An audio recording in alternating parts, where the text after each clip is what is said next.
Hi viewers, this is Dr. Shilpa, obstetrician and gynecologist, infertility specialist, laparoscopic surgeon. ఈ రోజు నేను cervical ఎన్సెఫలాజ్ గురించి చెప్పదలుచుకున్నాను. సర్వైకల్ ఎన్సెఫలాజ్ అంటే సర్వైకల్ స్టిచ్. గర్భసించి ముఖద్వారానికి కుట్లు వేయడం అనేది ప్రక్రియని సర్వైకల్ ఎన్సెఫలాజ్ కింద చెప్పడం జరుగుతుంది. ఈ సర్వైకల్ ఎన్సెఫలాజ్ ఎవరికి వేస్తారు అంటే సర్వైకల్ ఎన్సెఫలాజ్ ఎవరికైతే షార్ట్ సర్విక్స్ ఉందో, ఎవరికైతే సర్విక్స్ అనేది ఓపెన్ గా, గర్భసించి ముఖద్వారం అనేది ఓపెన్ గా లూజ్ గా ఉంది, సర్వైకల్ లెంత్ తక్కువగా ఉన్న వాళ్ళకి గర్భసించి ముఖద్వారం అనేది స్టిచ్ వేసి గట్టిగా ముడి వేయడం అంటూ జరుగుతుంది. ఈ సర్వైకల్ ఎన్సెఫలాజ్ చేసేది ఏది రైట్ టైం? సర్వైకల్ ఎన్సెఫలాజ్ చేసే టైం వచ్చేసి 2 నుంచి 14 వారాల మధ్యలో ఎప్పుడైతే ఎన్టీ స్కాన్ చేస్తారో ఆ ఎన్టీ స్కాన్ లో వచ్చే సర్వైకల్ లెంత్ మెజర్మెంట్ చూసుకొని ఆ మెజర్మెంట్ తో పాటు సర్వైకల్ లెంత్ అనేది అప్పటికే షార్ట్ సర్వీక్స్ అని వచ్చినట్లయితే నెక్స్ట్ మానిటరింగ్ ఇంకొక 1-2 వీక్స్ తర్వాత మళ్ళీ సర్వైకల్ లెంత్ ఎగ్జామినేషన్ అంటూ పెల్విక్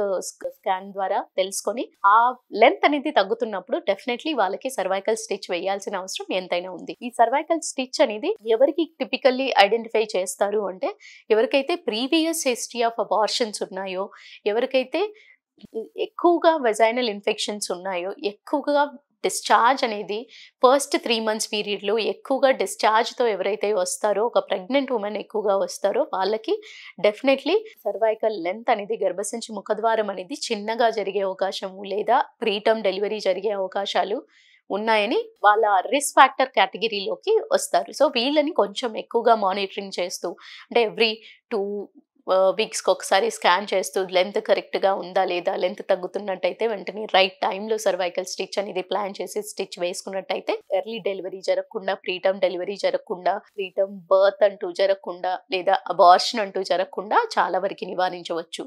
సో ఈ సర్వైకల్ ఎన్సెఫలాజ్ విశిష్టత మీకు అర్థమైంది అనుకుంటున్నాను. Thank you. నమస్తే.